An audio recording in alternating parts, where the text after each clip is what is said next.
lo que es las categorías de sensibilidad.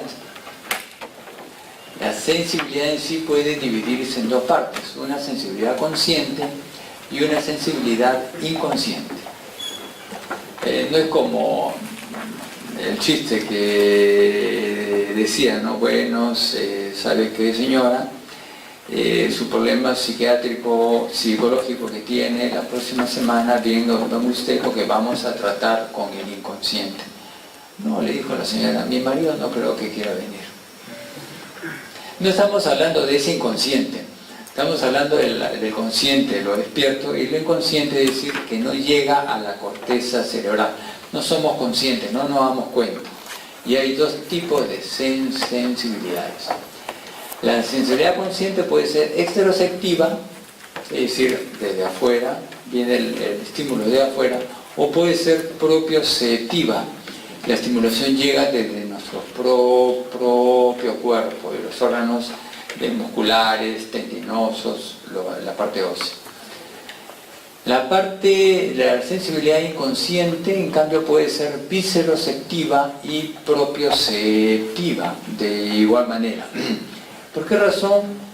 La propiocepción puede ser consciente e inconsciente, porque será consciente cuando los estímulos dados por los órganos tendinosos de Golgi, los usos musculares, receptores de cápsulas articulares llegan a la corteza cerebral y nos damos cuenta de dónde está mi brazo, mi pierna, en fin, el pie, se hace una sensibilidad propioceptiva consciente, pero la mayoría de las veces no llega, el 80% no llega a la corteza cerebral, se queda a nivel del cerebelo para hacerse una sensibilidad propioceptiva inconsciente, ¿okay? La mayoría llega al cerebelo.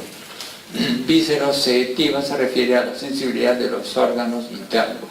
Normalmente no lo sentimos. Normalmente yo no siento mi corazón como late, ni lo siento.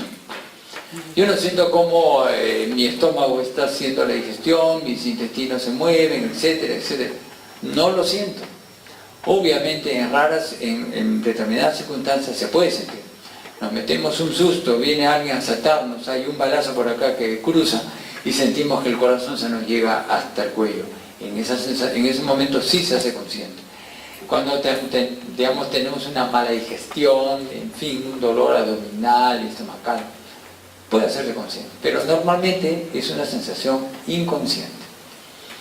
La sensibilidad estereoceptiva puede ser de receptores, de telereceptores o somatoreceptores. Telereceptores porque son estímulos que nos llegan sin un contacto físico, como dice la canción, piel a piel, sino desde afuera. Por ejemplo, ahí tenemos la retina para la visión y la cóclea para la audición. La otra parte de los somatoreceptores, que son los corpúsculos de Meissen, disco de Merkel, corpúsculo Ruffini y de Pacini, y los nociceptores adéntice para lo que es la sensibilidad de la piel. No solamente la piel, también hay en huesos, hay en la yugura madre, entre otros más, por lo menos en estos. Y la propioceptiva también están los órganos como el uso muscular, órganos de Golgi y receptores de las cápsulas articulares.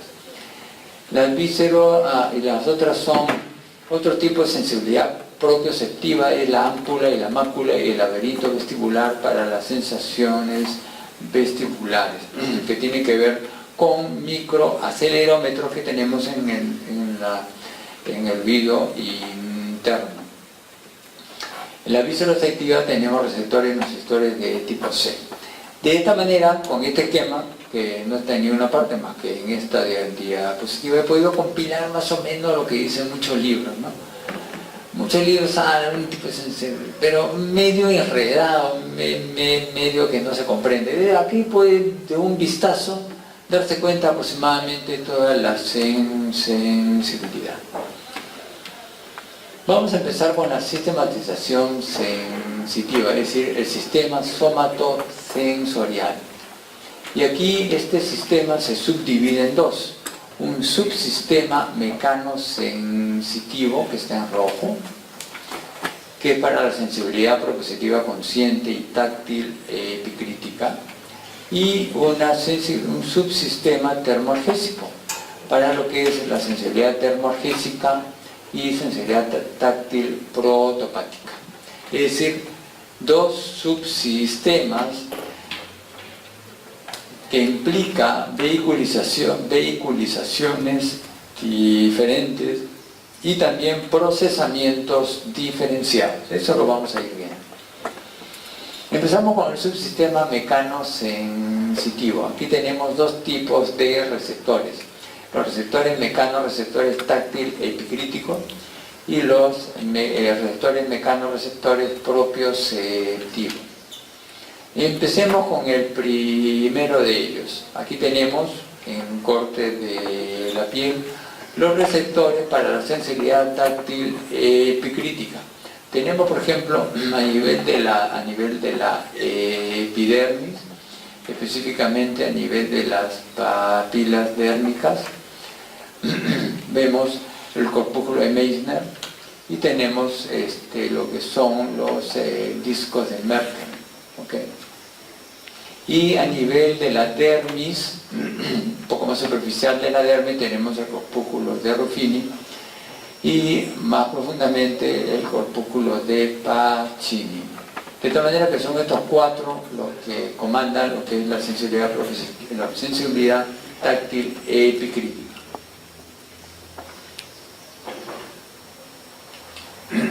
Aquí estamos representando exactamente igual, con algunas funciones y características más. Obviamente que no se los voy a leer, porque sería hacer un insulto a ustedes diciendo que son unos analfabetos, que necesito leerlo para que ustedes lo puedan comprender. Esto lo bajan, la clase está ya en el aula virtual y lo estudian bien. Lo que sí debo mencionar acá es de que algunos corpúsculos que tienen un tipo de función dinámico, como el corpúsculo de Meissner, el corpúsculo de Pacini, se estimulan inicialmente, pero tienen una gran capacidad de adaptación. Por eso es que se denominan dinámicos. De esta manera nosotros podemos acostumbrarnos a nuestra ropa. Por ejemplo, yo estoy con la corbata puesta, a veces ni la siento. Claro, el que no está acostumbrado y se pone esto, pues sentirá que lo ahorcan, ¿no? Es que es así. Pero sin embargo, por suerte que tenemos este tipo de corpúsculos que tienen en general una gran capacidad de adaptación, como punto 1 y punto 2, todos ellos son encapsulados y funcionan más o menos de la misma forma. Es decir, el estímulo externo, la presión, hace una deformación del órgano y una activación del axón final con un cambio de iones y una despolarización, es denominado la transducción, pero lo cual ya es una parte para la neurofisiología, no para la neuroanatomía. Una cuestión interesante es de que la estimulación de los discos de Merkel aisladamente puede dar la sensación de presión, de tal manera que se supone que los discos de Merkel son muy importantes para el reconocimiento de las cosas. En cambio, el corpúsculo de Ruffini, como funciona por el estiramiento de la piel, puede funcionar muy bien para la parte dinámica, es decir, la exploración. En libros, textos antiguos hablaban que el corpúsculo Ruffini era para el calor, lo cual, la verdad, no es cierto. En los años 1920-1930 se hizo una clasificación de las fibras nerviosas en base a su velocidad, pero se encontró que la velocidad está directamente proporcional con el diámetro del axón, de tal manera que los más veloces son los más gruesos y los más lentos son los más delgados. Para lo que se refiere a todas estas formas de sensibilidad, por ejemplo, las fibras aferentes cutáneas se clasificaron en términos desde la A hasta la C, A, B y C, siendo las más gruesas y rápidas la A y las más lentas y delgadas la C. Y se subdividieron algunas de ellas en por ejemplo en A alfa, en A beta y A delta. De igual manera, de mayor a menor grosor y también por ende de velocidad. Esto está en relación con la mielinización. Pero lo interesante es que todos estos corpúsculos que estamos viendo acá tienen fibras de tipo A beta. ¿Ok? La discriminación táctil tiene que ver con que no aparece en el nacimiento, y hay estudios que demuestran que durante el feto ya tiene el feto la capacidad de poder reaccionar ante un estímulo táctil.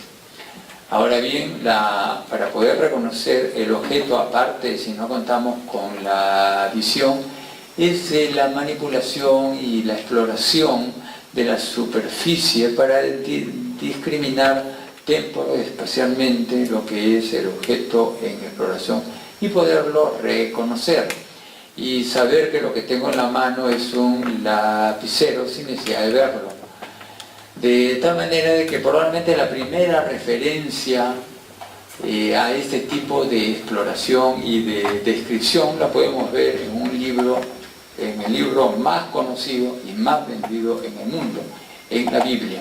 Por ejemplo, y Jesús dijo, la paz esté con ustedes. Después le dijo Tomás, acerca tu dedo y comprueba mis manos. Acerca tu mano y métela en mi costado, y no seas incrédulo, sino creyente. Y Tomás contestó, Señor mío, Dios mío. ¿Qué es lo que pasó aquí? Esta es una descripción fisiológica, neurofisiológica, porque Tomás ha tenido que utilizar todos estos receptores que están acá para poder él corroborar que el costado de Cristo se encontraba en las condiciones en que se encontraba, de tal manera de que esta descripción no debería estar solamente en la Biblia, sino en los mejores libros de neurofisiología. Probablemente es la primera descripción, pero no creo que sea la única. Ahora bien, esta distribución y esta sensibilidad no es igual en toda la superficie del cuerpo. Y una forma de explorarlo sería con la discriminación de 2 puntos. Aquí, con este aparatito se hace un estímulo simultáneo en 2 puntos. Y puede verse de que en algunos lugares esta distancia es más corta y en otros es más grande. Mientras más corta sea, para poder diferenciar 2 puntos, entonces implica de que hay una mayor sensibilidad. Tanto es así, por ejemplo, vean ustedes que en los dedos, en la pulpeja, el pulpejo de los dedos, la distancia es sumamente corta para la discriminación de 2 puntos. Disminuye en la palma y es mucho menor en otras partes, ¿no? ¿Ok? Pero eso no solamente, pero este grado de discriminación tan exquisita que están en la yema de los dedos, se debe por una parte a la densidad de los mecanorreceptores.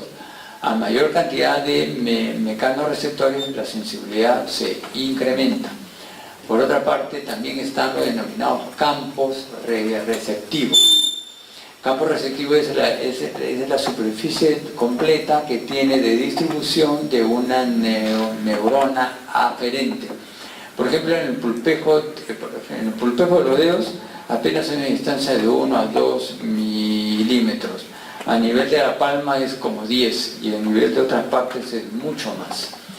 Y la densidad a nivel de los pulpejos de los dedos son 4 a 6 veces más en mayor número que en la palma y mucho mayor que en otras partes. De tal manera, jóvenes, apliquemos neurofisiológicamente a nuestras vidas. No perdamos el tiempo en estimular, no sé qué partes estimulan usted. Estimula la yema de los dedos. Esta es la parte más exquisita, más neurofisiológicamente hablando, mucho más presta para poder tener diferentes tipos de sensaciones. Utilicemos este conocimiento en la vida diaria. Por otra parte, debemos mencionar los dermatomas. ¿Qué cosa es eso? Es simplemente la distribución periférica de la sensibilidad y que ingresa por la raíz posterior de la médula espinal y se ha dividido en esta forma. Tiene una aplicación clínica clara, pero la clave es acordarse de algunos puntos. Por ejemplo, D4 o T4 está a nivel de las tetillas o los pezones. D10 o T10 a nivel de la cicatriz umbilical. L5 a nivel de la parte externa del pie. ¿Okay? S2 a S4 a nivel del periné. Pero se ha encontrado de que esta distribución cutánea no es igual que la distribución, por ejemplo, vibratoria o lo que es la parte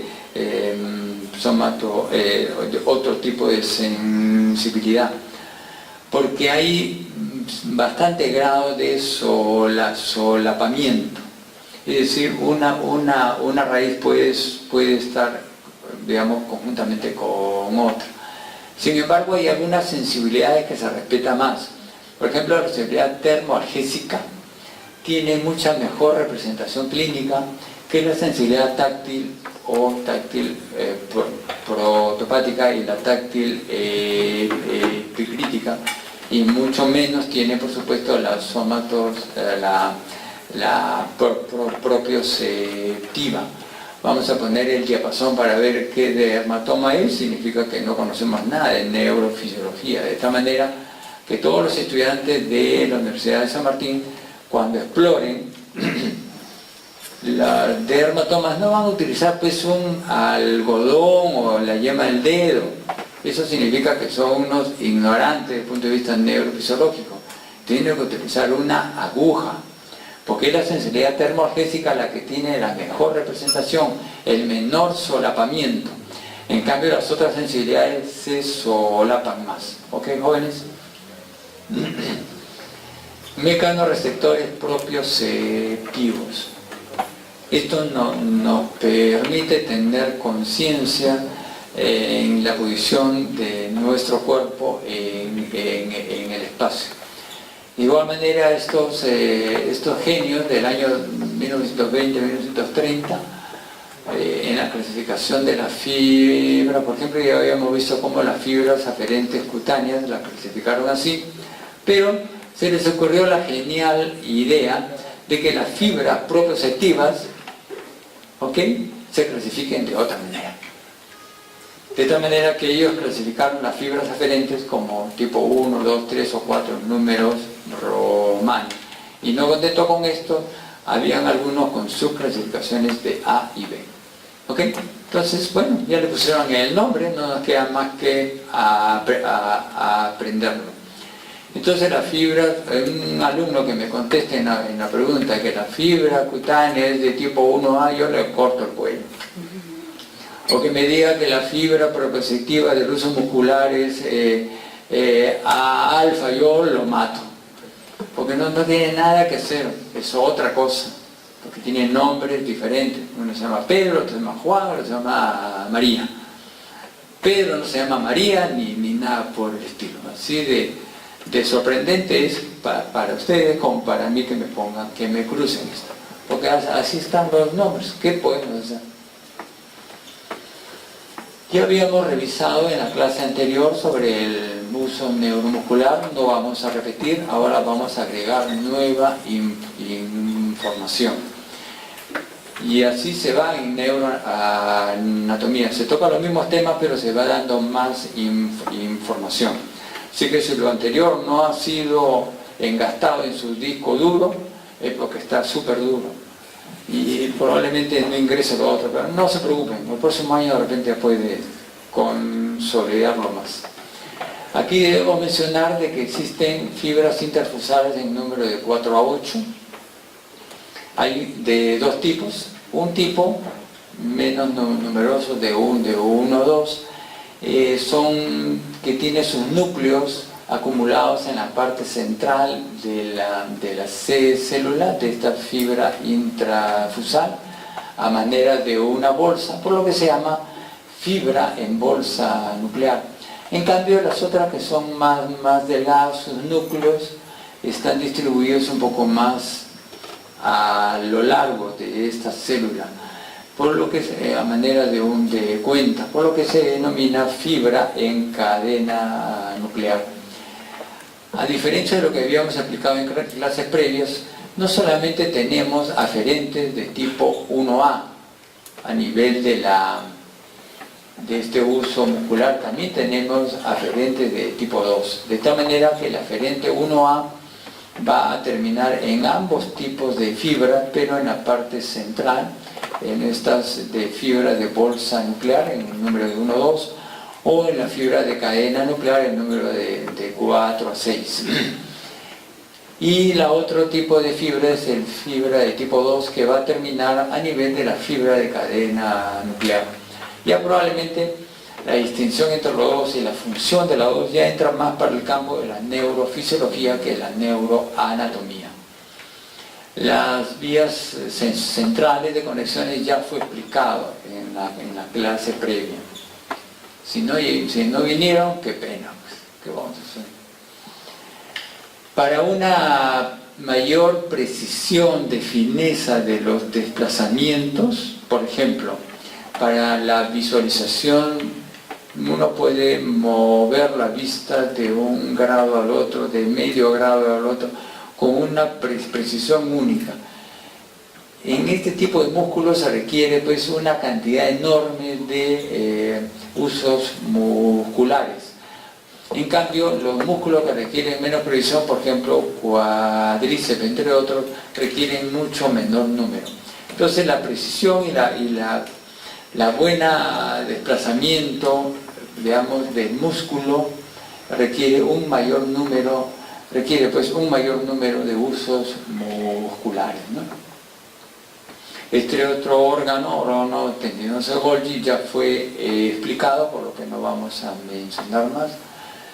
Las conexiones centrales también, ya lo hemos visto en clases previas. Y finalmente los receptores articulares, no hay mucha información, solamente que tienen una velocidad de adaptación rápida, es decir, solamente se estimula en el momento que se realizan los desplazamientos. Y están a nivel de las cápsulas articulares. Una vez que termina el desplazamiento, deja sus potenciales de acción. Cuando vuelve a desplazarse los huesos y las articulaciones, descargan. De tal manera de que esta es un mecanismo diferente, ¿no? Usos musculares para la longitud del músculo, órganos terminales del Golgi para la tensión del músculo y receptores articulares para el desplazamiento de la articulación. Todas ellas conllevan pues a lo que es la propiocepción. ¿Cuáles son las vías centrales del sistema propioceptivo táctil epicrítico? Todas estas, propioceptivo y táctil epicrítico, todos estos terminales para el táctil epicrítico y todos estos para el sistema propioceptivo, la vehiculización central dependerá si bien de la sensibilidad del cuerpo o de la cara. En el primero de ellos vamos a tener, por ejemplo, la neurona número 1 a nivel del ganglio posterior, ganglio de la raíz posterior, en este caso, de los miembros inferiores. La parte central va a ingresar por el tracto de Lissauer, por el componente medial, y va a ascender por los haces de Bol o delgado. En cambio, para los miembros superiores se van ingresan de igual manera, pero se van a lateralizar por el fascículo cuneiforme o de Bursa, que va a estar más lateralmente. Ascienden y hacen posta en la neurona número 2, en los núcleos de Bol y Bursa, respectivamente, tercio inferior del bulbo. Sus axones van a irse hacia adelante y hacia adentro y se cruzan y ascender por lo que se conoce como el lemnisco medio hasta el núcleo ventral postero lateral del tálamo y de ahí hasta las áreas 3, 1, 2 de la corteza somatosensitiva primaria. Eso ya lo hemos visto. En cambio, para la cara, vemos que la neurona número 1 se encuentra en el ganglio de Gasser o ganglio trigeminal, viene la inervación de las 3 ramas, 1, 2 y 3, y su vehiculización central se va a llevar a cabo por el trigémino hasta el núcleo principal trigeminal, ¿ok? Núcleo trigeminal principal que está a nivel protuberancial. su axón de la segunda neurona cruza la arena media y sube por el lemnisco trigeminal, ¿ok? Muy próximo al lemnisco medio, y hace su puesta en el núcleo ventroposteromedial del tálamo, y desde ahí hasta el homúnculo sensitivo área 1, 3, 1, 2, circunvolución parietal ascendente o postcentral o postrolándica, igual que este, pero en su área del homúnculo respectiva. Diferente es el caso del segundo, el subsistema termoalgésico. Con este Cristo en prisión de Göninger, podemos definir el dolor como una sensación compleja que implica un síntoma complejo que implica una sensación de daño tisular, ya sea potencial o real, con una respuesta cognitivo-afectiva a esta sensación. De acuerdo a esto, es obvio pensar que el paciente que está en coma no siente dolor. Un paciente anestesiado no siente dolor. Eso es obvio, tiene que estar consciente, tiene que estar despierto, si no, no hay dolor. Y no solamente es una respuesta física, no es una respuesta cognitiva, es emocional. El dolor implica una serie de manifestaciones, no solamente emocionales, sino también vegetativas. Pero el dolor en sí es más complejo, implica 4 áreas neurofisiológicas. La primera de ellas, la transducción, es decir, la capacidad de este nociceptor de diferenciar entre un estímulo inocuo de otro potencialmente lesivo. En este último habrá una despolarización, una transducción, cuyo mecanismo íntimo es para neurofisiología. El segundo es la transmisión, que eso sí es nuestro, la vehiculización centrípeta y ascendente hasta la corteza cerebral. La tercera es la modulación, es un mecanismo descendente y centrífugo, en el cual se va a controlar, se va a codificar y se va a regular las aferencias nociceptivas. Y por último, la percepción, en la cual la traducción, la transmisión y la modulación interactúan con la psicología del paciente para dar esta sensación tan compleja, tan personal, tan íntima que se llama dolor. No existe una prueba a nivel mundial que pueda decir este paciente le duele o no le duele. Es una expresión total y absolutamente subjetiva, total y absolutamente propia. No es como que tiene fiebre, la temperatura está aquí, no tengo fiebre, sí tiene fiebre, tiene 38 puntos, tiene fiebre y se acabó. No, pero yo no siento nada, mentira, está con fiebre.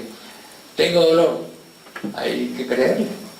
No hay manera de decir, tengo una prueba, no tienes dolor, no hay forma. Es una expresión totalmente propia. Vamos a empezar con cada una de ellas, pero eso sí, con el acápite de que cada una de estas 4 partes neurofisiológicas tan importantes y diferenciadas se hacen en un conjunto. El estudiarlo separadamente pierde perspectiva, pero es la única forma, ¿no? Vamos a empezar con la denominada transducción. Esto se da a nivel de las terminaciones nerviosas libres, pero que en realidad es muy complejo esto e implica, como ya hemos visto, una serie de nociceptores de diferentes tipos y hasta de 2 fibras diferentes, de tipo C y A delta. Por otra parte, los nociceptores viscerales son de tipo C fundamentalmente. Estos nociceptores pueden distinguir fácilmente y tienen un umbral de excitación alta, es decir, tiene que ser un estímulo intenso para que descargue. Por otra parte, a diferencia de los receptores táctil epicrítico, no se adapta, es decir, no es como ellos, sino que tiende más bien a hiperpolarizarse. A mayor estímulo, descarga. Seguimos el estímulo, descarga más. De tal manera que esto explica la hiperalgesia. ¿Y por qué razón? Aplicado a la parte clínica, es importante que el paciente no sufra, que no le duela, no como antiguamente. Tenía un corte de aquí hasta la espalda por una nefrectomía o lo que sea, me duele. Así es, pues hijito, si te hemos operado tienes que dolerte. Es normal. Mentira, no puede ser. Tenemos que calmarle el dolor porque vamos a sensibilizar el nociceptor y podemos hacer que ese dolor agudo se convierta en crónico. Y cronificado el dolor, el tratamiento es muy complicado, muy difícil. No tenemos que esperar que el paciente se revuelque en la cama horas de horas para poder diagnosticar una apendicitis. No, lo examinamos, pensamos que es apendicitis, le calmamos el dolor y pasa a sala. No puede ir a sala con dolor retorciéndose, eso es inaceptable. La medicina moderna tiene que calmar el dolor. No podemos tolerar que se continúe así. En relación con el dolor visceral, si bien es obvio, por ejemplo, que a nivel de la piel un corte, un pinchazo, un golpe, una quemazón causará dolor, eso es obvio. Sin embargo, en la víscera no es igual. Podemos tener un sujeto que le abrimos el abdomen, anestesia obviamente la parte nomás de acá afuera, le ponemos los intestinos encima de una mesa y estando consciente y sin anestesia a nivel visceral, cortarle los intestinos y no siente nada. Podemos triturar los intestinos, podemos quemar los intestinos, no siente nada. ¿Qué es lo que pasó ahí? Es que este nociceptor visceral depende del órgano, por ejemplo a nivel del corazón, de las coronarias, son los cambios químicos los que producen su estimulación. Cambios en el pH, cambios en la oxigenación hacen de que estos nociceptores del corazón, digamos, den una cantidad de potenciales que el paciente siente que le duele. En el esófago, en las vísceras huecas, es la distensión fundamentalmente. Podemos poner un balón intraesofágico, ampliar un balón y causarle al paciente un dolor insoportable, tremendo, siente que se muere. Desinflamos el balón y no le hemos ocasionado ningún daño. Podemos tener el esófago, cortarlo en dos, en partirlo, en despedazarlo y no siente nada. Depende del órgano en el que se encuentra. Las vías, la vejiga, por ejemplo, ante los irritantes químicos, ante la distensión. Vean ustedes, están con ganas de ir al baño, no van al baño y tienen un dolor en la vejiga, terminan así por la distensión. Y en fin, también los órganos urinarios, etcétera, la parte bronquial. La parte bronquial es la congestión, los irritantes del medio ambiente. Por esa razón, cuando empiezan a fumar, tosen. Claro, tosen porque no está acostumbrado a eso.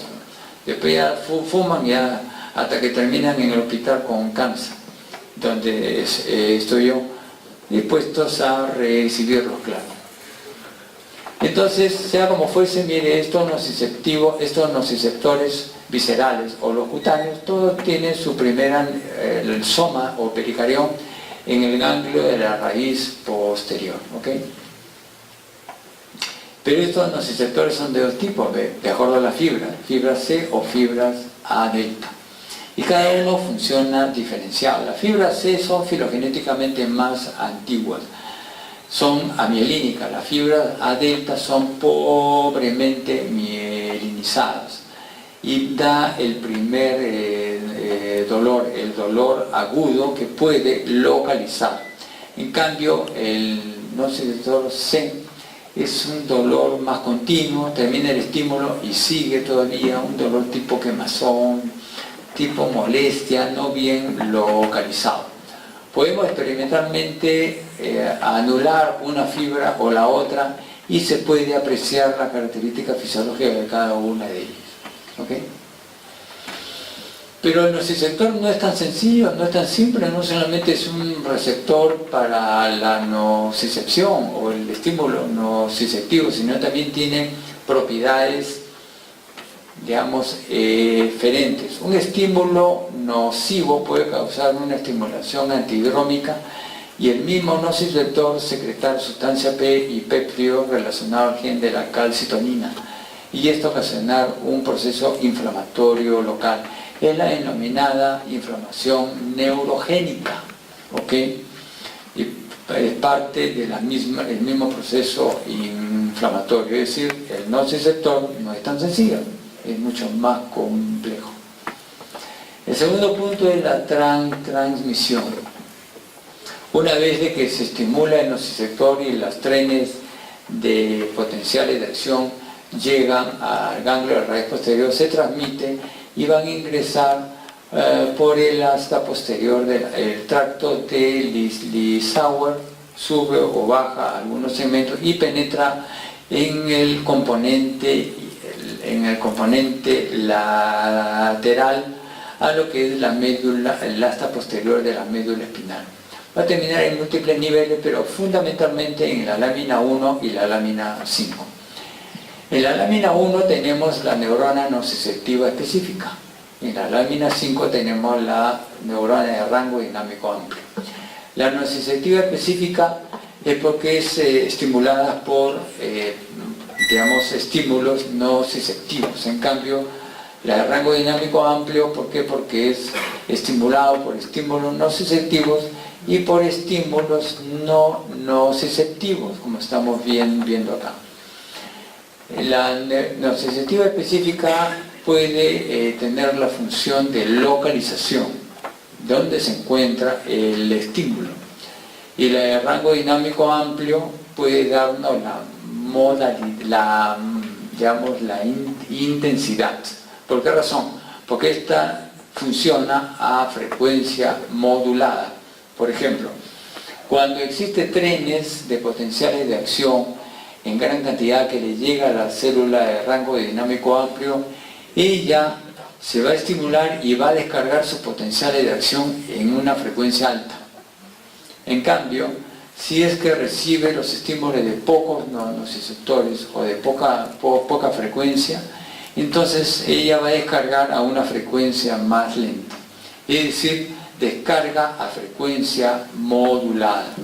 ¿Y por qué lo hace? Porque el sistema nervioso central recibirá los trenes de potenciales de acción desde estos órganos de la nocicepción a una alta frecuencia o una frecuencia baja. El potencial es el mismo, no cambia, pero es la frecuencia. Entonces el sistema nervioso interpreta lo de la alta frecuencia como un dolor intenso y lo de baja frecuencia como un dolor menos intenso. ¿Okay? Jóvenes, en lugar de ver tu celular, por favor, atiende. O estás acá, o estás con tu celular afuera. Porque no pueden estar a los lados. Jóvenes, lo único que el ser humano puede hacer dos cosas a la vez bien hechas es cuando va al baño y defeca y micciona en simultáneo. Después lo hace mal. Eso de mirar celular, contestar y atender, no es posible. No es que los jóvenes tengan más capacidad, es mentira, no tienen más capacidad. Lo que tienen es más oportunidad, que es otra cosa. Pero cuando vengan acá, por favor, atiendan, presten atención. Así como la supercomputadora, la de la NASA, ¿saben ustedes cuántas operaciones en simultáneo puede hacer? Solamente una. Lo que sucede es que lo hace tan rápido y va una detrás de otra. ¿Usted cree que el cerebro puede superar eso? ¿Y puede atender múltiples cosas a la vez? No, eso es mentira. Eso no es cierto. Salvo que sean ustedes medios autistas, ¿no? Y bueno, eso sí tienen capacidades diferenciadas. Entonces, jóvenes, tenemos estas dos células que están acá y que van a formar, sus axones van a formar la clásica vía espinotalámica. Nociceptiva específica brinda un 25% de estas fibras aproximadamente y casi la totalidad del resto lo da la célula de rango dinámico amplio. ¿Ok? Bien. Entonces, tenemos acá el sistema termoalgésico espinotalámico y en esta otra el sistema termoalgésico trigeminal. Obviamente el primero de ellos, el sistema termoalgésico espinotalámico, relacionado con la sensibilidad de nuestro cuerpo. Y aquí vemos cómo la vehiculización central se lleva a cabo de la siguiente manera. El soma, que está en la glándula de raíz posterior para los miembros inferiores, ingresa, hace contacto con el asta posterior, ya mencionado, y va a subir por dos vías. Va a subir por lo que es la parte lateral, el cordón lateral, para lo que es la termoalgesia, o va a irse a otra parte por el cordón anterior, para lo que es la sensibilidad táctil protopática, ¿ok? Y de ahí sube por el cordón, por estos cordones, a nivel del tronco cerebral, por el tracto espinal, ¿ok? Y de ahí va a llegar al núcleo ventral posterior lateral del tálamo, y de ahí a la corteza motora, a la corteza 3, 1, 1, 1, 2. En cambio, para la cara, el cuerpo de la célula se encuentra a nivel del ganglio de Gasser o ganglio trigeminal. Se contacta en el núcleo trigeminal espinal, en este caso termogésico trigeminal, núcleo trigeminal espinal, cruza la línea media y va a ascender por el tracto trigémino talámico hasta el núcleo ventral posterior medial del tálamo, y de ahí hasta el homúnculo sensitivo, dependiendo el punto para cada uno de ellos, ¿no? Sin embargo, para la sensación nociceptiva visceral, la cosa cambia un poco. La neurona número 1 igual está en el ganglio de la raíz posterior e ingresa igual, pero la neurona número 2 se encuentra a nivel de la lámina 10, más o menos por el centro de la sustancia gris. Y de la lámina 10, el axón va a subir por el cordón posterior hasta, finalmente, esto llega hasta los núcleos, al núcleo ventral posterior del tálamo, y de ahí hacia la parte de la corteza de la ínsula, entre otras áreas más. De tal manera que este conocimiento neurofisiológico puede tener una aplicación clínica. Para dolores viscerales, de acuerdo al nivel, podría hacerse una tractotomía diferenciada y causar un alivio del dolor visceral, ¿no? Pero no solamente hay esto, también hay una vía afectivo-motivacional del dolor. Y aquí, las mismas vías que ascienden, que han sido descritas, va a tener conexiones amplias con la formación reticular del tronco cerebral, núcleo parabraquial a nivel mesencéfalo protuberancial, los núcleos intralaminares del tálamo, y de ahí a la corteza del cíngulo, que es parte del sistema límbico, que ya lo hemos visto, y la ínsula, que tiene mucho que ver con la parte vegetativa, la respuesta emocional, el cíngulo, y la parte vegetativa. Cuando uno tiene un dolor intenso, pues taquicardia, hiperventila, se le suelta el estómago, tiene retortijón, una serie de malestares, suda, es decir, una serie de cosas, manifestaciones vegetativas por el dolor.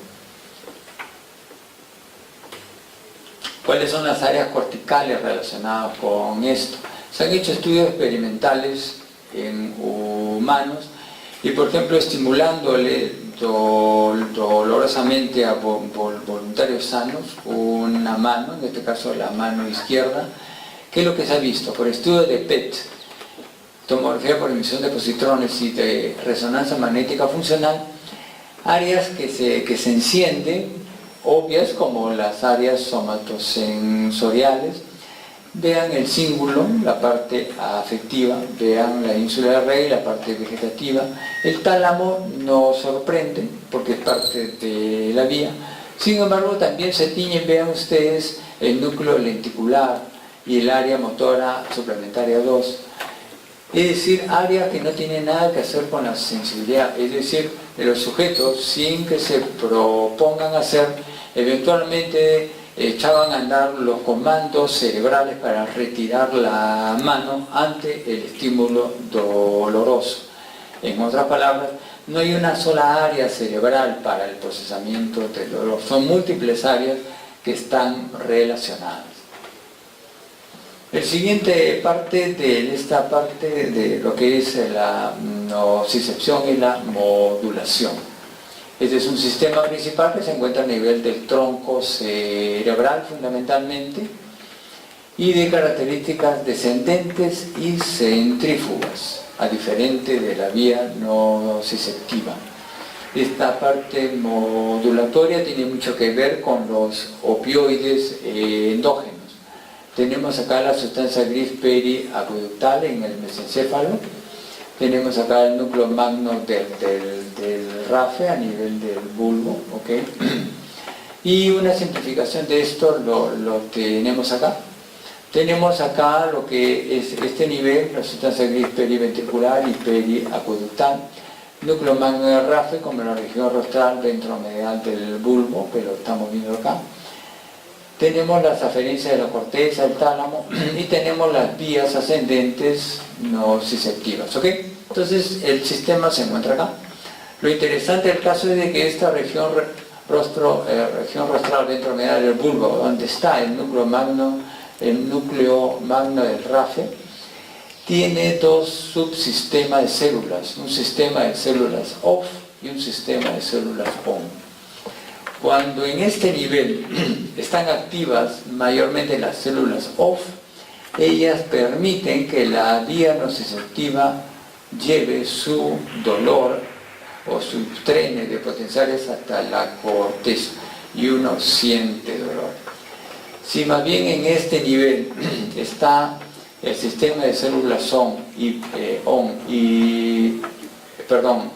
cuando están las células on hiperactivas, permite que los estímulos suban.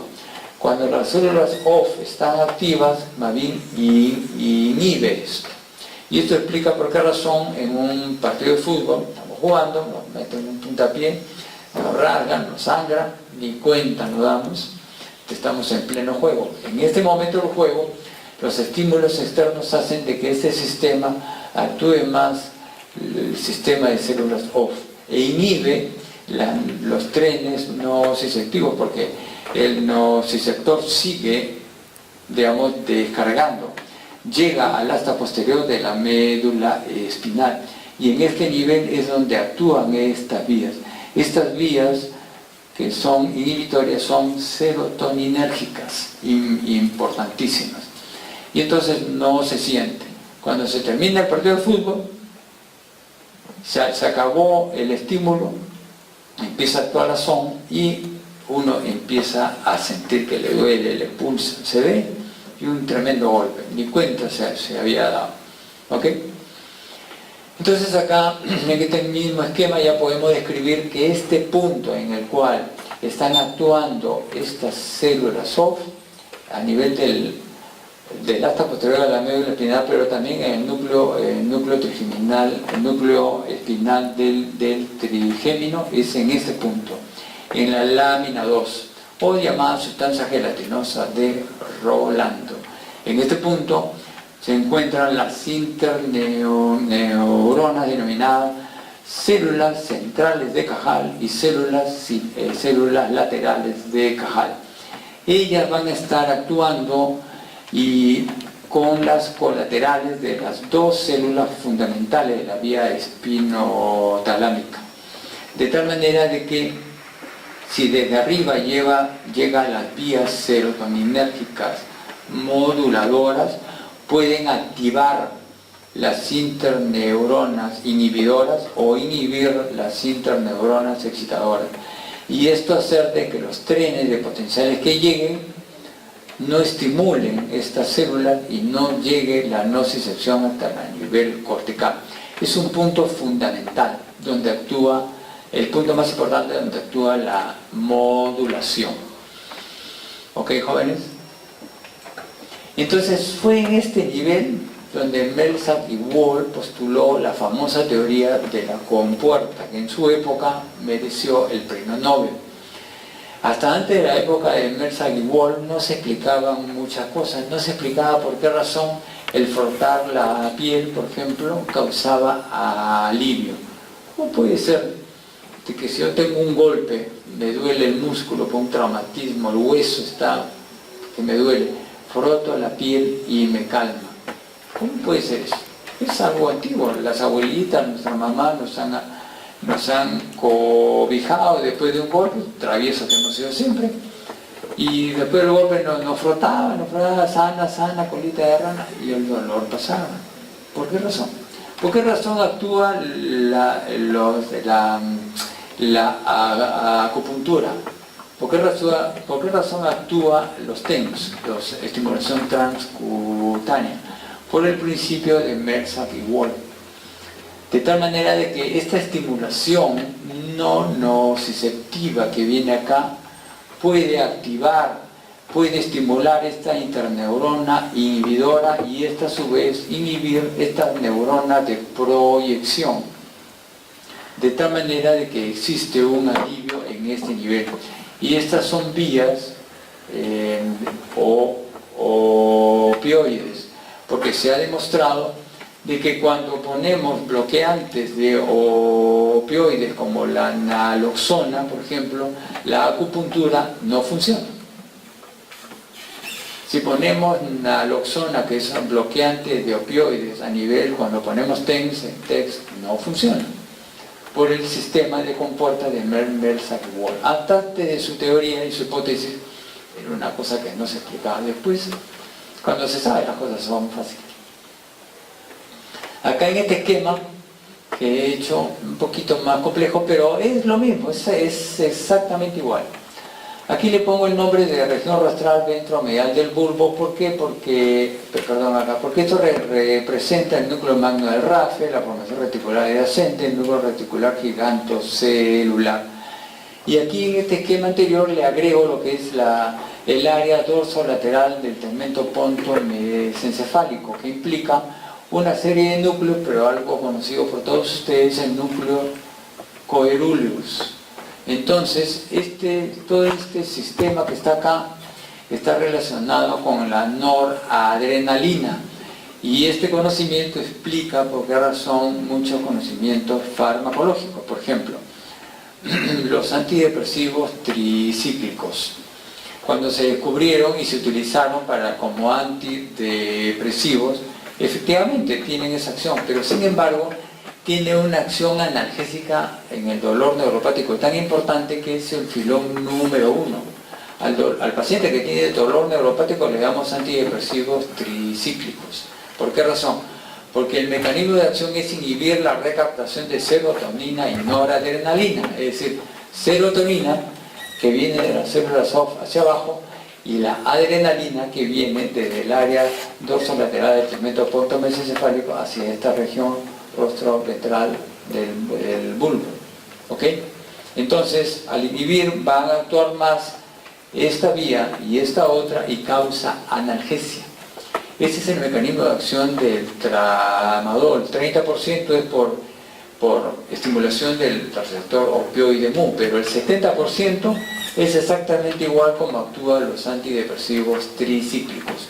Entonces este conocimiento neurofisiológico se aplica a la parte farmacológica. ¿Ok, jóvenes?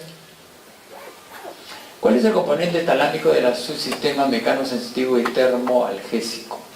Bueno, como hemos visto ya, el menisco trigeminal, el núcleo ventral posteromedial del tálamo, el menisco, trigeminal, y el menisco medial, núcleo ventral posterolateral del tálamo, ¿no? Y de aquí, esto no es tan sencillo como esto, ya lo hemos explicado como estos dos núcleos, el ventral posteromedial y el posterolateral, puede subdividirse en tres partes: anterior, medio y posterior. La anterior es centrada en lo que es la recepción y análisis de la propiocepción, la del medio en la táctil y en la posterior el nociceptivo. De tal manera que lesiones en la región posterior del núcleo ventral posterior del tálamo puede dar el denominado dolor central, que es un dolor muy difícil de tratar, que ya lo hemos visto, ¿no? En la corteza somatosensitiva primaria de los subsistemas vemos cómo existe un homúnculo sensitivo en las áreas 3, 1, 2, en la circunvalación parietal ascendente, donde se da la localización y la cuantificación de la intensidad del dolor. En cambio, allí están en sus áreas 3A, 3B, 1 y 2. En cambio, en las áreas secundarias se da la interpretación, es decir, la forma. Yo puedo reconocer esto en el espacio, esterognosia, puedo reconocer el peso, barognosia, puedo reconocer la forma, puedo reconocer la escritura, 2 puntos en el espacio, etcétera, etcétera. Todas estas interpretaciones y análisis se lleva a cabo en las áreas 5 y 7. ¿Ok? Pero no contento con esto, todas estas áreas tienen un componente importante en la vía piramidal, porque no solamente recibe, sino que da. Pero esto que da del lóbulo parietal va a ir al asta posterior de la médula espinal para causar esta regulación, es decir, de la información que me llega, cuánto yo quiero que me siga llegando y cuánto no, regulo y filtro y disminuyo. De tal manera que podemos tener la capacidad de poder discernir, así como podemos capacidad de poder oír una voz dentro de una muchedumbre, porque entre comillas afinamos el oído, podemos afinar el tacto de igual manera, concentrándonos y haciendo que ciertas acciones se inhiban y otras continúen para potenciar determinado receptor o no. Esa es una cuestión que se hace con el aprendizaje, gracias a esta vía. En aplicación clínica tenemos el dolor referido.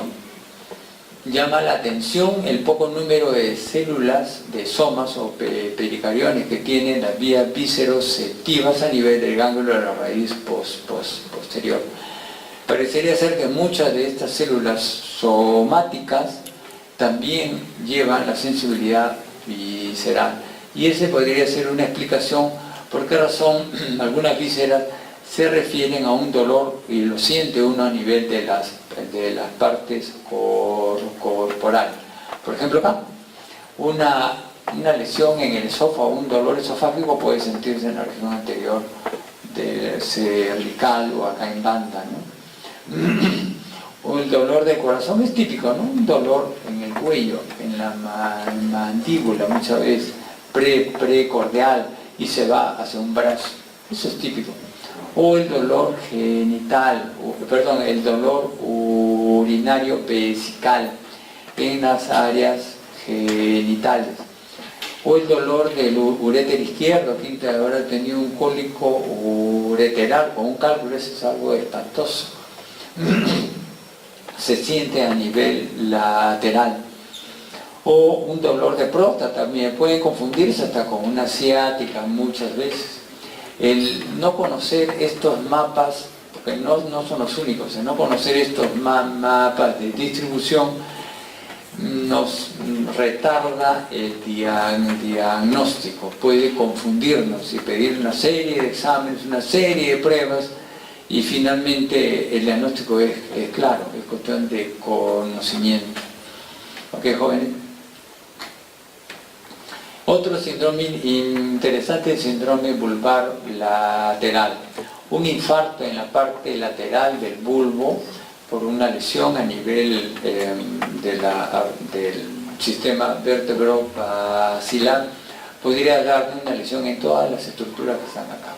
Por ejemplo, el núcleo vestibular, la lesión del mismo puede darnos vértigo, pedúnculo cerebroso inferior, una ataxia cerebelosa ipsilateral. La alteración del tracto espinal, núcleo de trigémino, una disminución de la sensibilidad termoalgésica de la hemicara ipsilateral del mismo lado. La lesión del núcleo en vivo puede darnos disfonía y disfagia. La lesión del hemisco espinal, una sensibilidad termoalgésica, pero del hemicuerpo contralateral, porque ustedes saben que hay un cruce.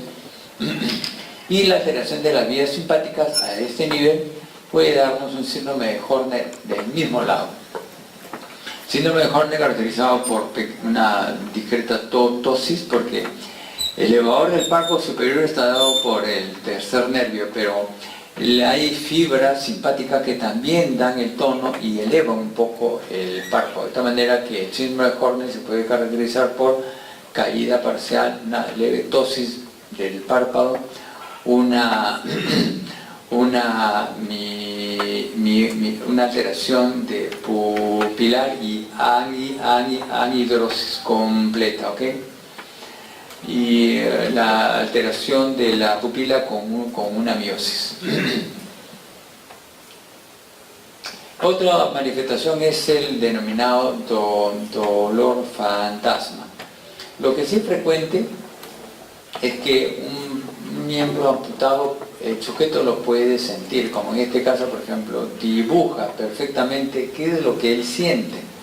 Y él siente toda la distribución de su brazo, de su antebrazo amputado. Pero esto no solamente se da ahí, por ejemplo, puede darse el síndrome de la mama fantasma, en el cual una mujer postmastectomizada podría sentir su mama allí, sin embargo no lo tiene. O puede haber sensación de los genitales fantasmas después de una castración. Puede haber la sensación de las piernas, de todo el cuerpo inferior después de una sección de la médula espinal. Inclusive después de una anestesia del plexo braquial, el sujeto está con la mano caída, porque está con la anestesia, él está viendo su mano que está ahí quieta, y sin embargo él siente que su mano está afuera, que se mueve aquí o allá. Esas son las sensaciones fantasmas. Y pueden haber sensaciones extrañas, como por ejemplo, partes del miembro, sentirse completamente el miembro o partes del miembro. Y puede haber inclusive telescopaje, es decir, como que la parte distal se aproxima y forma parte mucho más próxima del miembro. Si es que esto empezara y terminara en eso, sería una curiosidad clínica, pero el problema es que muchas veces se acompaña no de esta sensación fantasma, sino de dolor fantasma, que esto sí es grave y puede demorar años, ¿no? Estas sensaciones fantasma nos dicen pues de que a pesar de que falta la estimulación periférica, la corteza cerebral no está ociosa, sigue funcionando de alguna manera. El dolor fantasma, cuando se presenta, puede ser intensa y es uno de los tratamientos más complicados que hay. El conocimiento de esto es fundamental, ¿no? Y las alteraciones en el muñón muchas veces lleva a esto. Empezamos con la segunda parte, una estiradita. Se llama la sistematización sensorial. ¿Ok? ¿Estamos listos? Bueno, aquí vamos a describir algunos sistemas. Tenemos sistema visual, sistema auditivo, sistema vestibular, sistema olfativo, sistema gustativo, sistema táctil. Sin embargo, vamos a revisar estos tres, porque de alguna manera el sistema olfativo más o menos ya ha sido revisado en otra clase, gustativo más o menos igual en el tronco, y el sistema táctil es lo mismo que hemos hecho. Sistematización sensorial, empezamos con el sistema visual. Este es un sistema sumamente complejo, probablemente sea el órgano sensorial más importante. Con un solo vistazo podemos ver qué cosa es, el tamaño del objeto, la distancia, el color, la textura. Es decir, con un solo vistazo podemos describir todas estas cosas. Con un vistazo podemos observar la dirección de un objeto en movimiento e inclusive su velocidad. Con un vistazo hacia el cielo podemos observar tonalidades de intensidad, desde una intensidad tenue como son unas estrellas en una noche despejada. Se siente mucho mejor con una persona al costado, todavía mucho mejor. Pero sin embargo también puede uno visualizar una intensidad tan fuerte como el Sol mismo. Es decir, todas estas nos lleva pues, de que la visión es un órgano sumamente complejo, ¿no? Y todo el estudio empieza con la retina en sí. Lo que es, digamos, externo o interno está en relación con la parte media del ojo. Lo que está más próximo a la parte media del ojo es lo interno. Y lo que está más lejos de la parte media del ojo es lo externo. De tal manera que la parte de los conos y los bastones está en la parte más externa y la parte de las células ganglionares con la fibra retinal está más en la parte interna. Porque es una posición relativa en relación con el centro del ojo. Dentro de las células de los fotorreceptores tenemos dos tipos, los bastones y los conos. Una diferencia en número importante, los bastones son 90 millones y los conos son 4.5 millones. Tiene una característica, los bastones tienen muy poca resolución espacial, en cambio los conos sí tienen una alta resolución espacial. Los bastones tienen una enorme sensibilidad a la luz, en cambio los conos no.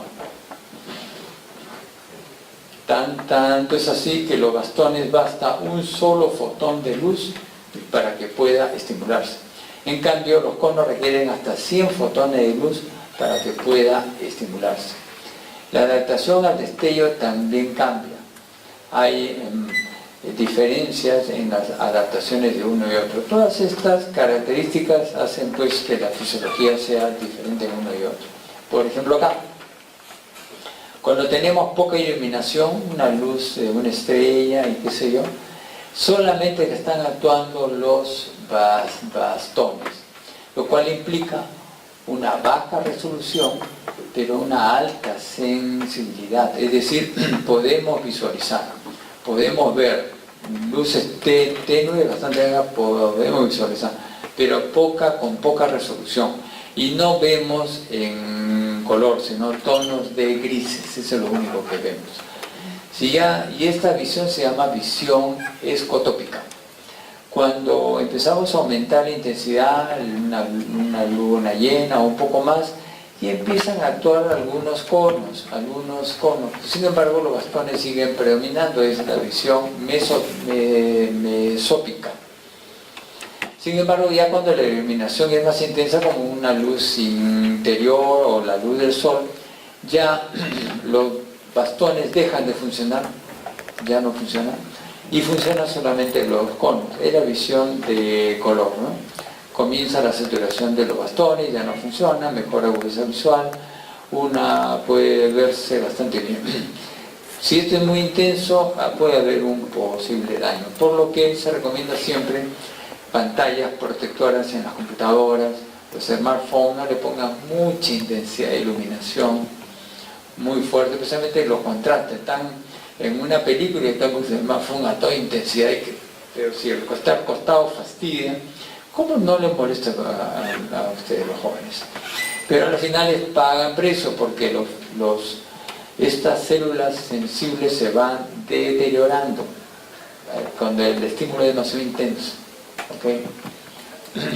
¿Cuáles son los circuitos neurales de esto?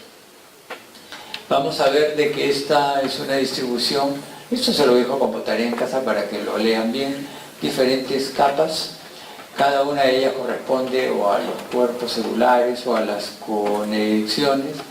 Lo interesante es de que tenemos los conos, los bastones como los segmentos de las células fotorreceptoras. La neurona número 1 de la vía visual son las células bipolares, la neurona número 2 las células ganglionares, y son las que forman el nervio óptico, los axones de los mismos. Lo interesante es de que la función es diferenciada. Se requiere la convergencia de la participación de muchos conos a una o pocas células bipolares, que se denominan células bipolares de los bastones, y esta se une solamente a una célula ganglionar. De tal manera que acá hay un sistema de convergencia. y esto hace de que pueda uno visualizar pequeñas intensidades de luz, aunque sin mucha resolución, porque lo que está funcionando son los conos acá, perdón, son los bastones acá. En cambio, esta es la denominada visión escotópica.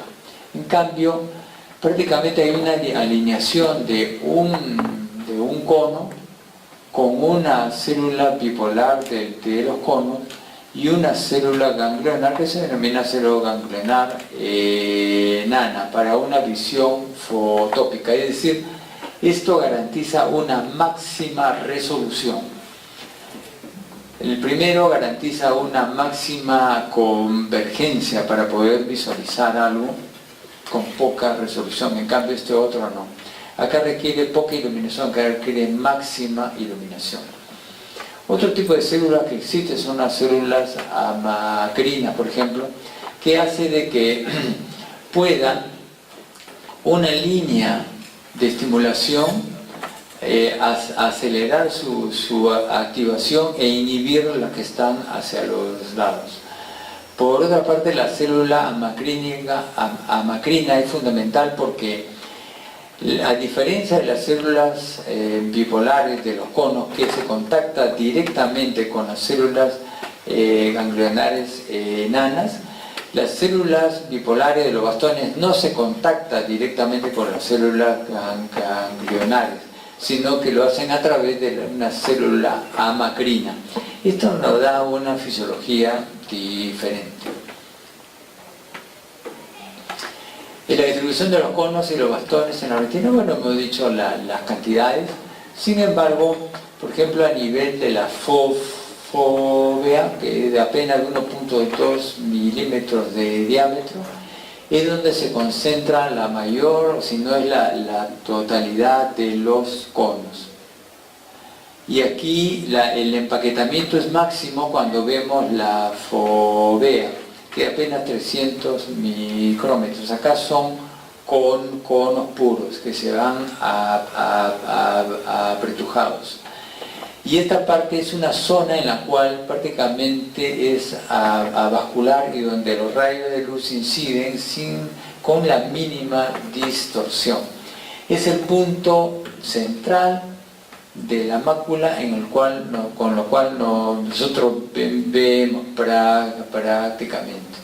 Tanto es así que esta zona nos da una capacidad de visión de apenas de 6 grados, es decir, hasta 6 grados alrededor de esto en visión lo vemos claramente.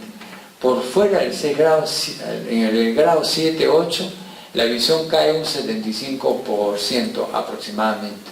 De tal manera que cuando vemos a esta niña sonriente no la vemos así. Lo que realmente vemos, por ejemplo, en este señor y visualizamos sus dientes, lo vemos así. El resto lo vemos de la siguiente manera. Solamente podemos enfocar nítidamente los 6 grados. Si queremos visualizar un ojo, por ejemplo, desplazamos la fóvea desde este nivel hasta este otro y vemos nítidamente el ojo, pero el resto lo vemos mal. Lo que pasa es que no somos conscientes de eso. Y eso lo podemos ver en un experimento. Ustedes tienen ahí un escrito, un libro, un papel, el smartphone que les gusta tanto, vean ustedes en este momento. Lean algo y las letras, si están a cierta distancia van a ver que pueden leer la letra que están viendo, pero sin despegar la vista de esa palabra central, traten de leer la palabra que está encima, que está abajo, que está a la derecha, que está a la izquierda. No lo van a poder leer, porque está por fuera de estos 6 grados y no se puede leer. Por esa razón que pasamos tanto tiempo moviendo los ojos y la cabeza para que todas las cosas que queremos, el punto de interés, caiga la visión en nuestra fóvea, específicamente en la fóvea. ¿Ok, jóvenes? Pero la función visual primaria en sí se distribuye aquí. No solamente comprende esto, sino comprende una serie de funciones como luminancia, diferencia espectral, orientación y movimiento, lo que implica una evaluación neurofisiológica más específica y que excede el tiempo para poderles explicar. Por lo que algunos neurofisiólogos consideran de que la visión no es solamente un sentido, son varios sentidos en uno solo, porque hay sistemas, subsistemas dentro de la retina y del sistema nervioso central que es para cada una de ellas, un subsistema diferenciado, pero que nosotros lo conocemos como uno solo, ¿no? Aquí vemos la distribución, los campos visuales, los campos retinales, los taxones según de la neurona número 2, las células ganglionares forman los nervios ópticos. A nivel del quiasma, un 60% C de CUSA llega a lo que son los cuerpos geniculados laterales, que es la neurona número 3, y desde ahí va hacia la corteza por las radiaciones ópticas. Esta es la bandeleta o tractos ópticos, y por las radiaciones ópticas hasta la corteza occipital. Vean ustedes la importancia, vean ustedes cómo, fíjense, mientras la visión macular es apenas de 6 grados, que lo estamos viendo acá, ocupan áreas importantes en los cuerpos geniculados y áreas muy extensas a nivel de la corteza cerebral. ¿Ok? A ver, acá. Ok, vamos a ver los defectos del campo visual. Una lesión, acá tenemos el campo visual del ojo izquierdo, el campo visual del ojo derecho. Una lesión en el nervio óptico derecho nos dará una ceguera monocular derecha. Una lesión a nivel del quiasma nos dará una hemianopsia heterónima bitemporal. Lo oscuro es lo que no se ve.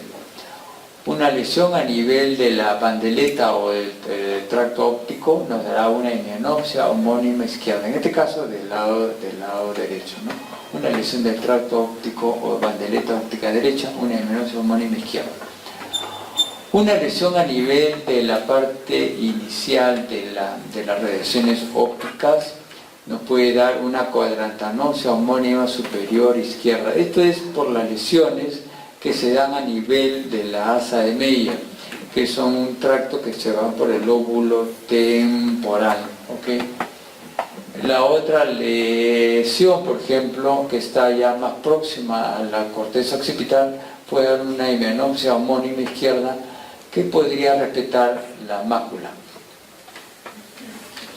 Y hay otra diferencia, por ejemplo, lesiones completas a nivel o lesiones que afecten las radiaciones ópticas apenas salen del cuerpo geniculado, o aquellas que van hacia la corteza misma, cuando salen separadamente, pero cuando van acercándose a la corteza van juntándose para terminar en una sola neurona, de tal manera de que dos fibras que vienen desde dos campos visuales homólogos van a llegar en la corteza cerebral al mismo punto.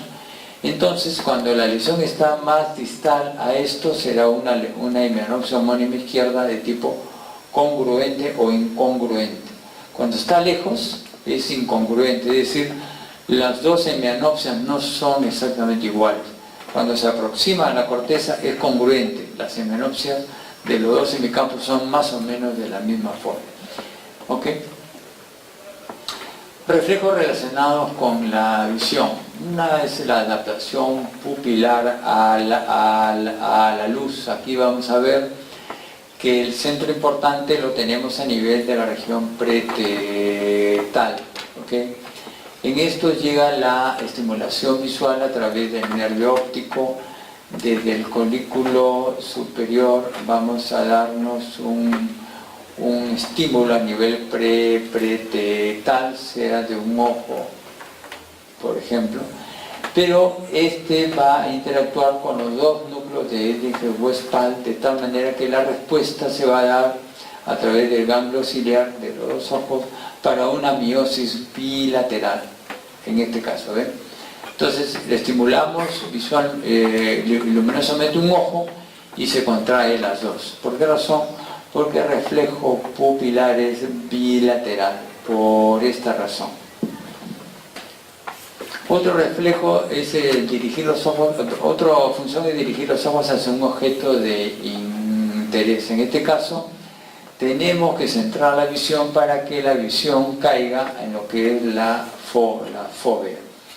Ya hemos explicado la importancia de esto, de tal manera de que dependiendo de la edad que tenga uno, en este caso el bebé centra su fóvea hacia su objeto de interés, obviamente con intereses de alimentarse. Claro que este objeto de interés puede ser el mismo, pero con una intención diferente, ya cuando es un poquito mayorcito, pero siempre, tanto el bebé como este señor tan alegre, trata de poner el objeto de interés en la fóvea, es fundamental. ¿Okay? La nitidez es lo que importa. El otro reflejo es el oculocefaloquiria, que ya lo hemos visto en una clase previa, así que no vamos a repetir esto. Y lo otro es la regulación de la conducta homeopática relacionada con el ciclo del día y de la noche. Aquí cobra una importancia fundamental lo que es el núcleo supraquiasmático. En este núcleo supraquiasmático, en el hipotálamo, es un centro importante. ¿Por qué? Porque va a recibir conexiones directas desde la neurona número 2, las células ganglionares. Este núcleo se estimula y a través de la estrilla medular llega hasta el núcleo de la avénula, en el epitálamo, que ustedes lo conocen bien. El núcleo de la avénula se conecta con la epífisis y la epífisis secreta la melatonina, que puede inducir hacia el sueño. De tal manera de que hay una regulación de la conducta homeostática relacionada con el ciclo día y noche, pero relacionado con la luz. El mecanismo finalmente es este. Pasamos al sistema auditivo. En este sistema se encuentra en el oído interno y es la denominada cóclea, ¿no? O caracol. Como podemos ver acá, el estímulo auditivo ingresa por el conducto auditivo externo, mueve el tímpano mueve los huesecillos hasta el estribo, y el estribo finalmente hace presión sobre la ventana oval. La ventana oval sufre una deformación de presión y el líquido que está en el interior circula la perilinfa, circula por la rama vestibular y circula por la rama timpánica, ¿ok? Convirtiendo el estímulo auditivo en el estímulo mecánico, el estímulo mecánico en una fuerza hidrodinámica. ¿Y por qué razón? Cuando el flujo de líquido se mueve, hace que vibre finalmente la membrana basilar que se encuentra acá, y encima del mismo se encuentra el órgano de Corti. Entonces, cuando vibra la membrana basilar, hace un desplazamiento en cizalla del órgano de Corti, y como el órgano de Corti tiene células, tiene una serie de células ciliadas, estos cilios que están dentro de esta membrana tectoria va a sufrir una deformación hacia un lado o hacia el otro, y esta tracción de los cilios hacia un lado y hacia el otro va a activar estas células ciliadas y estimular el nervio coclear finalmente, de tal manera que el estímulo auditivo se convierte en una fuerza mecánica, fuerza hidrodinámica y finalmente en una fuerza electrotónica, ¿no? ¿Okay? Que es el potencial de acción. La rampa vestibular y la rampa timpánica está llena de perilinfa, que se parece más líquido extracelular. En cambio, la rampa media, donde está el órgano de Corti, tiene endolinfa, que es más propio de una componente intracelular. El órgano de Corti tiene, pues, como hemos explicado, una hilera de células ciliadas internas que son las más importantes y que da la mayor información, pero tiene 3 hileras de células ciliadas externas. Entre ambas se encuentra el túnel de Corti, que también tiene endolinfa. Entonces este es el famoso, pues, órgano de Corti, ¿ok? Acá. Esto es exactamente igual, el túnel de Corti, y una ampliación del mismo lo estamos viendo acá. Vemos cómo estas células ciliadas, esta hilera interna de células ciliadas, en el interior de la célula tiene la cinta sináptica, donde se acumulan las vesículas sinápticas que están prestas a aproximarse a la superficie y causar la despolarización del terminal del nervio coclear. Pero otra cosa importante que vemos en esta diapositiva es las fibras del tracto olivo-coclear. Así como la parte somatosensitiva, desde la corteza parietal, acompañando la vía piramidal, desciende fibras hasta el asta posterior de la médula espinal. Acá funciona igual. Desde la corteza auditiva, en el lóbulo temporal, descienden fibras que llegan hasta el ganglio, el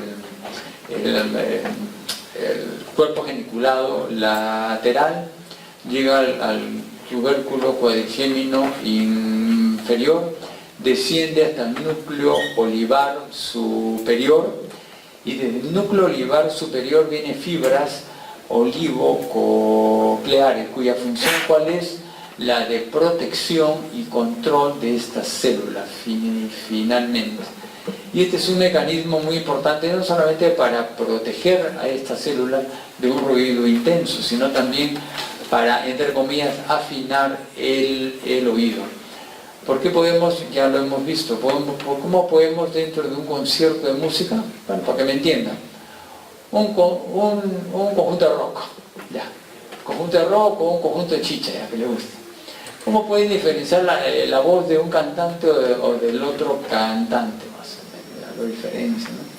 O el timbal de la percusión, afinando el oído. Este es un aprendizaje. Y el aprendizaje se da porque estas vías descendentes pueden controlar las aferencias. Ahora, la sintonización de la frecuencia se da en la membrana basilar. Como ven acá, la parte basal de la membrana basilar está sintonizado con las altas frecuencias, es decir, con los tonos agudos. En cambio, la parte distal de la membrana basilar está sintonizada el vértice con las bajas frecuencias, es decir, con los tonos graves, agudos en la base y graves en el vértice. De tal manera de que cualquier estímulo que se da, hay una corriente, una onda de propagación desde la base hasta la periferia. Y esto se debe fundamentalmente a la geometría de la membrana basilar, como lo estamos viendo acá. La geometría hace de que en la base sea más angosta y más rígida, en cambio en la punta, en el ápice, en el extremo, sea mucho más ancha y menos tensa. Es como en las cuerdas de la guitarra.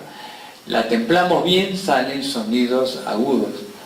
Le bajamos un poco el ajuste y salen sonidos un poco más graves. Esto funciona exactamente igual.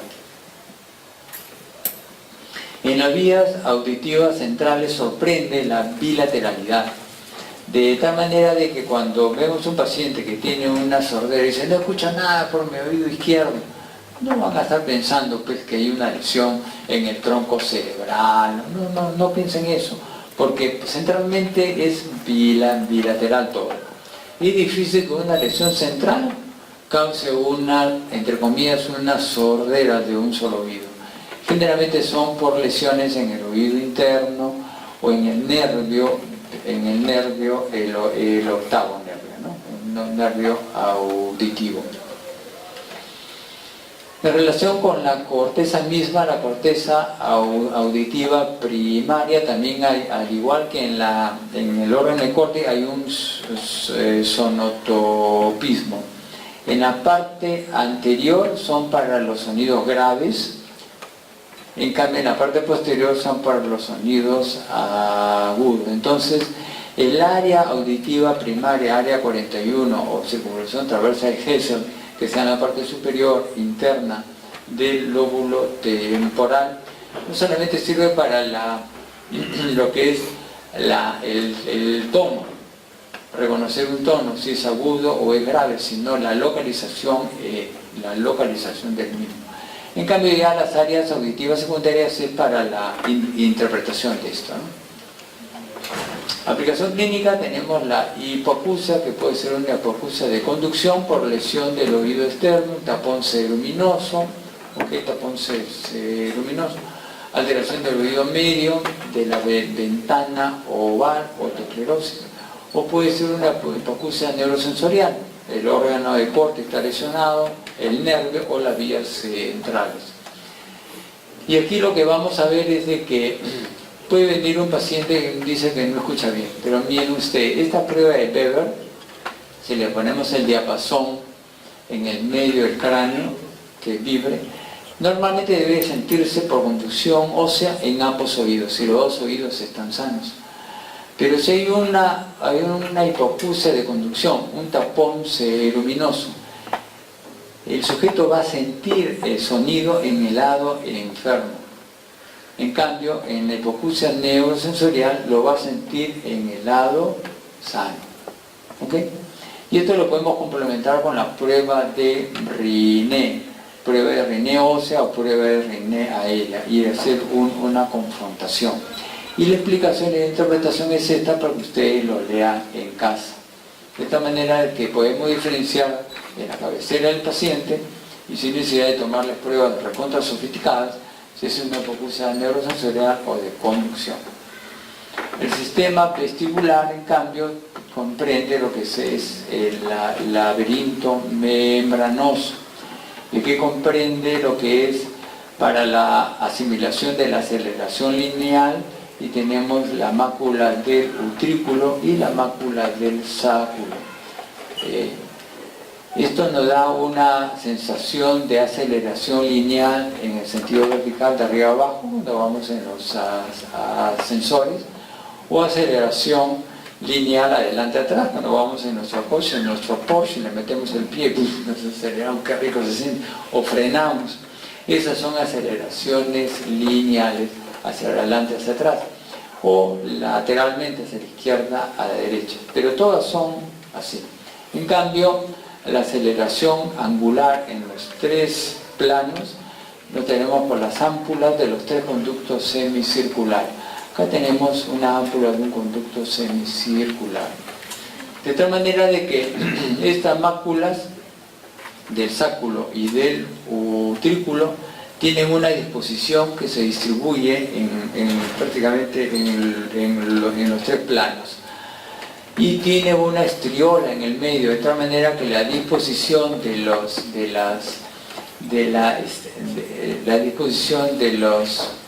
cilios va a ser en espejo. De tal manera que en cualquier nivel de aceleración va a haber una estimulación. Acá lo vemos, estos cilios van a terminar en una gelatina, y estas otoconias, que son una serie de compuestos cálcicos que tiene un arrastre especial, va a ser de que jale el sistema hacia un lado o hacia el otro, dándonos la sensación de estas aceleraciones. El desplazamiento del cilio, fundamentalmente. En los conductos semicirculares funciona una cosa así, pero es para las ámpulas, fundamentalmente. esta ámpula, la cúpula va a desplazarse de un lado al otro, desplazando estos cilios, ¿ok? El reflejo vestíbulo ocular es un reflejo que ya lo hemos estudiado, no es necesario explicarlo. La aplicación clínica de estos son los trastornos vestibulares. Por ejemplo, acá tenemos un síndrome vestibular unilateral. ¿En qué consiste eso? A ver, esas dos niñas atrás están conversando. ¿Qué es un síndrome vestibular unilateral? A ver, explica. ¿Y qué hace conversando con la otra? Ok, entonces este síndrome vestibular unilateral que estamos viendo acá, ¿en qué consiste? Consiste en esto. Por ejemplo, si tenemos la anulación de un sistema vestibular de un lado, en este caso en el lado derecho, el sujeto lo que va a hacer es que pierde las aferencias de un lado y va a haber una torsión de los ojos en 10 grados hacia un lado. ¿Por qué? Porque él no va a ver la horizontal así, sino lo va a ver con una inclinación. Y para compensar va a tener que voltear la cabeza para compensar hacia el lado enfermo. Pero como faltan estas aferencias, la vía vestíbulo-espinal va a estar anulada y no va a haber la estimulación de los músculos antigravitatorios que les hemos explicado en la clase anterior por la vía vestíbulo-espinal. Entonces el sujeto se inclina para un lado, al lado enfermo, para poder compensar y se cae hacia ese lado. ¿Ok? Esto puede ser por diferentes razones, ¿no? De repente una enfermedad, una otitis media que afecta finalmente el oído interno, un traumatismo intenso, un tumor en esa región, etcétera, etcétera, ¿no? Puede ser un accidente cerebrovascular, un infarto en esa región. El otro es el síndrome vestibular bilateral, es decir, cuando los dos sistemas vestibulares fallan, esta situación es desastrosa. El sujeto está en una inestabilidad permanente, tiene que estar con los ojos abiertos, sujetándose de todo. Apenas se distrae, mueve el ojo para ver otra cosa y pierde el contacto o cierra los ojos, se cae. Estos sujetos permanecen en casa y en las noches no salen a ninguna parte. Aquí en esta situación es como que cuando caminan ellos es como que tuvieran una cámara de video con los dos ojos y caminan, de tal manera que cada vez que caminan todo el campo visual se mueve, todo el campo visual. De tal manera que esta es una situación de un sistema síndrome vestibular bilateral bastante serio, ¿no? Ok, tenemos los centros del tronco cerebral para el mantenimiento del equilibrio y la postura. Algunos de ellos ya lo hemos explicado. Aquí está la conexión con el sistema cerebeloso, con el arquicerebelo y en la parte nódulo flocular, y las conexiones espinales que ya lo hemos explicado, ¿no? Y finalmente las conexiones que vienen, para que sea consciente esto, las conexiones que ascienden hacia el nivel del complejo nuclear ventral posterior del tálamo y su conexión cortical hacia una región cercana a la representación de la cara en el área S1 y somatosensorial primaria y la corteza parietal en el área 5. Muy bien, jóvenes, con esto ya hemos finalizado.